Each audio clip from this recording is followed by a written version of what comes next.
আজ একটি খবর দেখলাম, যেখানে একজন বাবা তার ছেলেকে মেসেজ পাঠিয়েছে, ভালো থাকিস, আমি বাবা হিসাবে কিছু করে যেতে পারলাম না। এই মেসেজ পেয়ে তো বাড়ির লোকজন সব খোঁজপাতি করেছে। পুলিশ সময় মতো যেটা হয় যে অনুসন্ধান করে না, তো পরে তার লাশ পাওয়া গেছে নদীর ধারে। তার ব্যাগ মোবাইল পড়ে আছে, তাকে আর খুঁজে পাওয়া যায় না। তো এই খবরে নিচে অনেকে ভালো মন্দ মেসেজ করেছে। অ্যাকচুয়ালি লোকটি মারা গেছে, সে অনেক 7-8 লাখ টাকা দেনা করে বোধহয় কোনো গেম খেলেছিল মোবাইলে বা এরকম কিছু। লোকটির বয়স 40 বছর মাত্র বয়স, খুব সুদর্শন দেখতে। তো সে যে একটা যখন দেখতে পাচ্ছে সে একটা মৃত্যু, সুইসাইড করে একটা হতাশা থেকেই সে আর বাকিটা ভাবতে চায় না আর কি। তো সেখানে অনেকে মন্তব্য করেছে, কেউ শোক জানিয়েছে, কেউ বলছে, একজন দেখলাম মন্তব্য করেছে, মামদোবাজি নাকি, দেনাটা শোধ করবে কি। তো একটা কথা বলি, এই যে দেনার ব্যাপারটা, কোনো পার্সোনাল লোন যদি কেউ ব্যাংকে নেয়, তাহলে তার দায় কিন্তু কোনো ফ্যামিলির উপর বর্তায় না। একমাত্র যদি কেউ বাড়ি মর্গেজ বা কোনো মর্গেজ করে লোন নেয়, তখন সেই বাড়ির উপরে এটা ব্যাংক বাজেয়াপ্ত বা অকশন করার একটা প্রভিশন থাকে। কিন্তু পার্সোনাল লোন সন্তানদের ওপর বর্তায় না।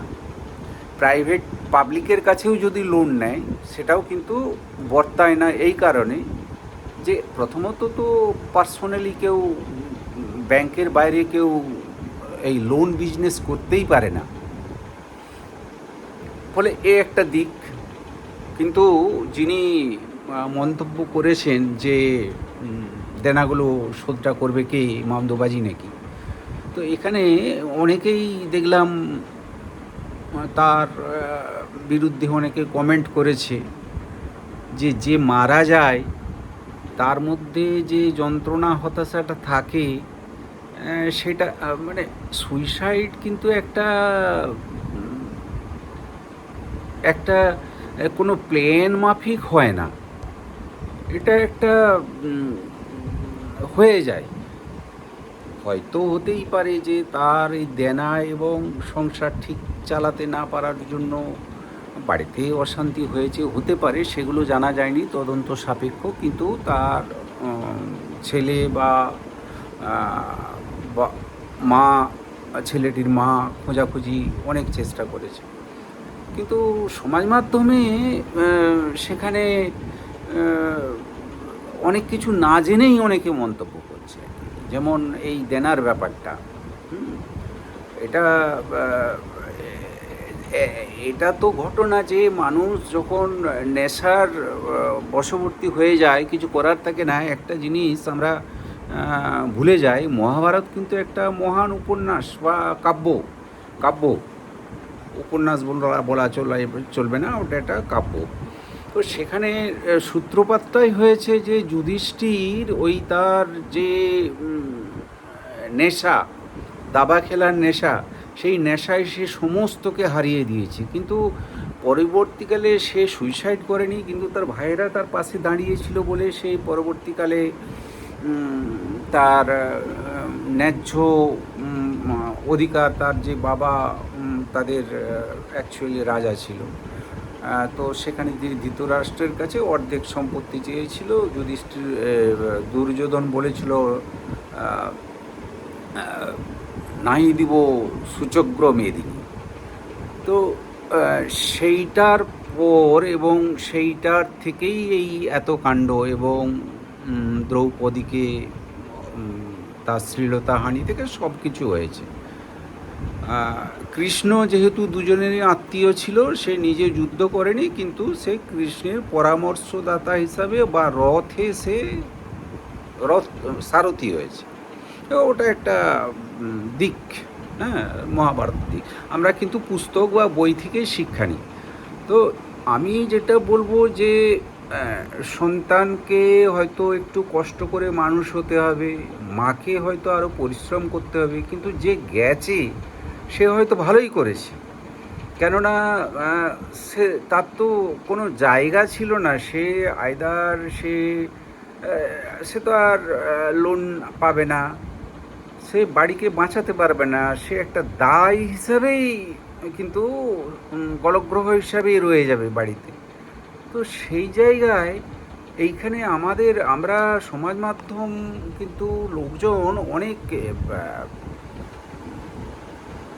মানে যেটাকে বলে সহানুভূতিহীন একটা কর্কশতা, একটা নিষ্ঠুরতা নিয়ে মানুষজন কিছু আছে যারা জীবনযাপন করে এবং মানুষের পাশে দাঁড়ায় না, কিন্তু জ্ঞান দিতে খুব ওস্তাদ। তো এই জ্ঞানদাতাদের থেকে দূরে থাকা ভালো। সহমর্মিতা মানুষের মধ্যে, একটা কথাই আছে যে যে কোনো মৃত্যুকে সবসময় ওই বলে যে RIP, রেস্ট ইন পিস, বা ওম সাহা, এটা একটা এমনি এমনি তো এইটার একটা মৃত্যুকে নিয়ে যে একটা সহমর্মিতার জায়গা, সেটা কিন্তু সব জায়গায়, সমস্ত জায়গাতেই আছে। তো এদেরকে ছোট করে দেখার কোনো জায়গা নেই। এই যে জুয়া বলি, নেশা বলি, গেম বলি, এই যে মোবাইল গেম, এটাও তো অ্যাকচুয়ালি ইললিগেল, কিন্তু হচ্ছে তো। তো সেই জায়গাটা কিন্তু আর মানুষের চরিত্রের মধ্যে যে ষড়রিপু আছে, তার মধ্যে এটাও একটা লোভ। সবাই যে ষড়রিপুকে সব রকমভাবে জয় করতে পারে, তাহলে তো বুদ্ধদেব হয়ে যেত, হ্যাঁ, গৌতম বুদ্ধ হয়ে যেত, তাহলে সেই তার ষড়রিপুকে জয় করা হতো। তো এইটা মানুষ পারে না বলেই গৌতম বুদ্ধ তার রাস্তা দেখার চেষ্টা করেছিল। তো আমি বলবো, মানুষকে এটা বলবো যে চলে গেছে,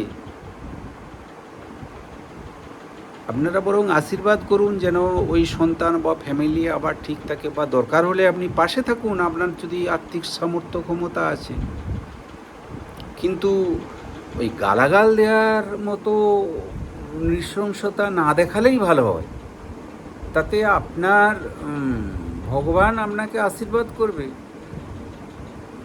যে গেছে সে গেছে, তাকে অভিশাপ দিয়ে লাভ নেই। আর এটা একটাই লোভ, এগুলো একটা অর্থের প্রতি একটা আকাঙ্ক্ষা, এগুলো মানুষের আছে। এই যে আমরা দেখি যে চাকরি বিক্রি, চুরি ইত্যাদি, এগুলো কেন? যাদের কোটি কোটি টাকা আছে তারাই কোটি কোটি টাকা আবার নিচ্ছে। অভিষেক এত টাকা, এত কোটি কোটি টাকার মালিক কোত্থেকে হলো? আজ বীরভূমে ধরা পড়লো কোটি কোটি টাকা, 1000 কোটি টাকার সম্পত্তি, টাকা ইত্যাদি মিলে। তো এইগুলো করছে তো ওরা নেশা থেকেই, ওটাও তো নেশা। কেউ সুইসাইড করে হারিয়ে, কেউ মস্তি করে। তো আমি এটাই আপনাদের অনুরোধ করব, আপনারা হৃদয়ে সবসময় মানুষের কল্যাণ চাইবেন। যে মারা গেছে তাকে তাকে তার জন্য কিছু রেস্ট ইন পিস বা ওং সাহা না বলতে পারেন, চুপ থাকুন, নিজের মতো থাকুন না। থ্যাংক ইউ, ধন্যবাদ।